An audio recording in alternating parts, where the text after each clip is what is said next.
Bonjour, donc je suis Anne-Sophie Estibal, je suis esthéticienne diététicienne, fondatrice de Maison Magenta. Et donc j'ai 3 enfants, dont une petite fille de 7 ans aujourd'hui qui est atteinte d'une paralysie cérébrale. J'étais dans la relation d'aide, donc j'ai créé un institut de beauté frontière de Genève. J'ai beaucoup travaillé, j'ai eu mon premier enfant et donc j'ai cherché à avoir un deuxième enfant. Ça a été compliqué à venir, mais une fois qu'elle est venue, j'ai accouché prématurément, évidemment, ce qui est beaucoup de cas, le cas dans la paralysie cérébrale. Et donc là, tout allait bien, ma petite vie reprend, je rentre à la maison après la néonate. Et à partir de là, j'ai commencé à voir que ma petite fille avait des problèmes de posture, enfin qu'elle était en retard dans son développement. Donc je cherchais en tant que parent, je demandais à la pédiatre qui me disait toujours: ben non, elle est prématurée, c'est peut-être pour ça, elle est un petit peu en retard. Je disais: non, non, non, non, j'ai déjà eu un autre enfant, je sais. Donc voilà, ça a été le parcours du combattant parce que finalement, il s'est passé 2 ans où j'ai dû chercher sur les réseaux. D'ailleurs, vive les réseaux sociaux parce que finalement, ça m'a permis d'avoir du lien avec d'autres personnes, de pouvoir communiquer, de voir des personnes qui avaient les mêmes difficultés que moi avec leurs enfants.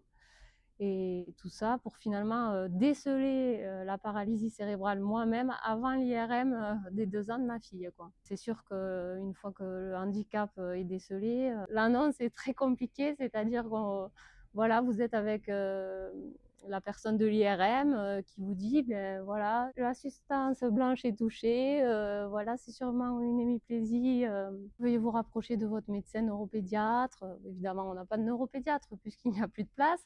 Vous ressortez de là avec des mots que vous comprenez pas. D'ailleurs, mon mari n'a rien compris du tout à cette annonce, puisqu'il a dit: ah ben c'est que ça, bon ben c'est bon alors. Ben non, c'est pas bon du tout en fait.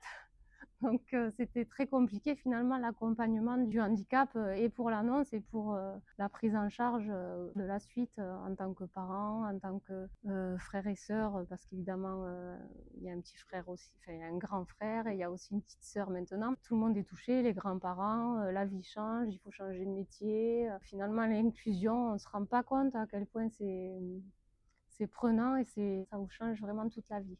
J'ai été adhérente de la fondation en tant que parent parce que je recherchais aussi des informations, les recherches scientifiques, les projets qui étaient menés par ça me parlaient aussi, notamment Team Co qui finalement aujourd'hui voit le jour. Donc ça c'est vraiment super et voilà comment j'ai connu la fondation par moi-même. J'ai décidé de créer avec ma famille une cagnotte en ligne pour la Fondation Paralysie Cérébrale suite au décès de ma maman. En fait, ma maman était très impliquée avec ma fille et sa rééducation. Elle était très investie autour de cet handicap et du coup, suite à son décès qui est venu brusquement, on a décidé de ne pas recevoir de fleurs mais de plutôt recevoir des dons, pouvoir transmettre ça à la Fondation et puisse servir à élever le monde. Ma fille a fait partie du projet de recherche qui a été soutenu par la Fondation Paralysie Cérébrale. Et ça a vraiment été une révélation dans la prise en charge de la rééducation de ma fille parce que ça tombait vraiment dans ce que j'attendais moi en tant que parent et finalement ma fille aussi en tant que patiente. Ça a changé vraiment la donne de considérer vraiment la personne dans sa globalité, c'est-à-dire que on n'est plus dans que du soin physique où on fait des manipulations face à un mur, etc.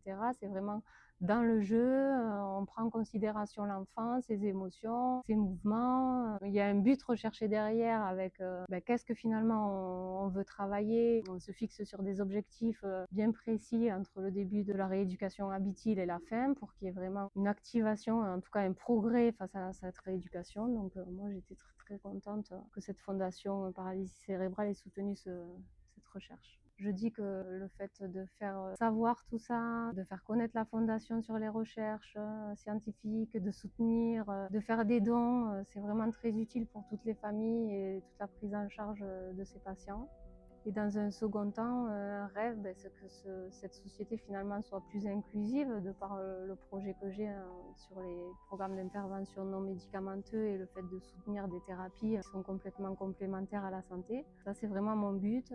Et de mon côté, c'est qu'on soit plus considéré, c'est-à-dire que voilà, aidant, c'est pas non plus que s'occuper de son enfant à la maison, c'est avoir une vie sociale et partir en vacances sans problème, sans se poser une seule question en fait. Ça serait bien aussi.